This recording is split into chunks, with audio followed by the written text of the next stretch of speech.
Hello and welcome. मैं हूं Trilok Niall. बात है 1993 की, जब अमेरिका के धमकाने के कारण रूस समेत कुछ अन्य देश भारत को क्रायोजेनिक इंजन की टेक्निक देने से पीछे हट गए थे।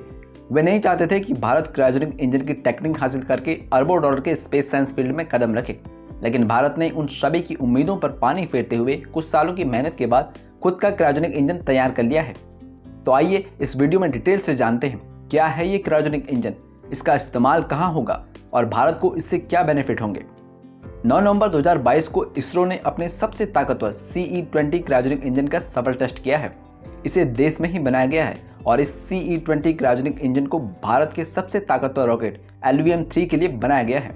ये रॉकेट करीब 22,000 किलो वजन लिफ्ट कर सकता है। क्रायो शब्द का मतलब होता है बेहद कम तापमान, यानी कि ऐसा इंजन जो बेहद कम तापमान पर काम करता है उसे क्रायोजेनिक इंजन कहते हैं। आमतौर पर सैटेलाइट लॉन्च करने तक एक रॉकेट इंजन 3 स्टेज से गुजरता है।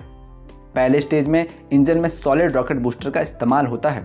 इसमें इंजन में सॉलिड फ्यूल होता है। दूसरे स्टेज में लिक्विड फ्यूल का इस्तेमाल किया जाता है। वहीं तीसरे और आखिरी स्टेज में क्रायोजेनिक इंजन का इस्तेमाल होता है जो स्पेस में काम करता है। इसे क्रायोजेनिक स्टेज भी कहते हैं। क्रायोजेनिक इंजन में फ्यूल के रूप में लिक्विड ऑक्सीजन और लिक्विड हाइड्रोजन का इस्तेमाल होता है। इसे -183 डिग्री सेंटीग्रेड और -253 डिग्री सेंटीग्रेड में स्टोर किया जाता है। शुरू में क्रायोजेनिक इंजन की टेक्निक अमेरिका, रूस, जापान जैसे कुछ चुनिंदा देशों के पास ही थी। भारत ने क्रायोजेनिक इंजन बनाने की कोशिश 1980 के दशक से शुरू की थी। इसके लिए भारत ने रूस के साथ समझौता किया था। 1991 में सोवियत संघ के विघटन के बाद अमेरिका के दबाव की वजह से 1993 में रूस ने भारत को क्रायोजेनिक इंजन की टेक्निक देने से इनकार कर दिया था।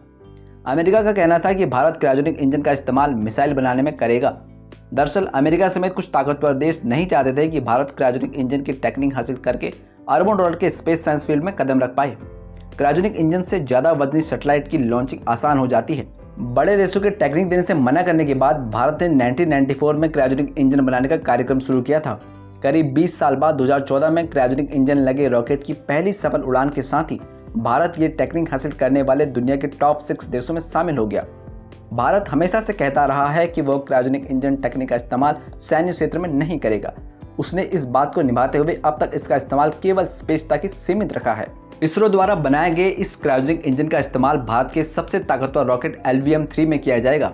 लॉन्च व्हीकल मार्क 3 यानी कि LVM-3 इसरो का सबसे ताकतवर रॉकेट है। इसे पहले GSLV Mk3 कहा जाता था। आमतौर पर इसे बाहुबली भी कहा जाता है। इसरो ने हाल ही में LVM-3 का पहली बार इस्तेमाल इंटरनेट प्रोवाइडर कंपनी वनवेव के 36 सैटेलाइट को लॉन्च करने के लिए किया था। वनवेव एक ब्रिटिश कम्युनिकेशन कंपनी है जिसका लक्ष्य 2023 के अंत तक दुनिया भर में ब्रॉडबैंड इंटरनेट सेवाएं उपलब्ध कराना है। वनवेव इसके लिए 600 से ज़्यादा सैटेलाइट लॉन्च करेगा। सैटेलाइट लॉन्चिंग के लिए वनवेव ने भारत की सरकारी कंपनी इनस्पेस के साथ 1000 करोड़ रुपये का करार किया है। इसी करार के तहत हाल ही में इसरो ने वनवेव के 36 सैटेलाइट को LVM-3 से लॉन्च किया था और इसी CE-20 क्रायोजेनिक इंजन से चलने वाले LVM रॉकेट से 2024 या 2025 तक स्पेस में इंसानों को ले जाने के भारत के गगनयान मिशन को लॉन्च करने की योजना है। फ्रेंड्स, आई होप ये टॉपिक आपको पसंद आया होगा। आप इस विषय पर क्या सोचते हैं अपने कमेंट हमारे साथ शेयर कीजिएगा। नेक्स्ट टॉपिक में आपके साथ फिर मुलाकात होगी। अपना बहुत ख्याल रखिए। Thank you.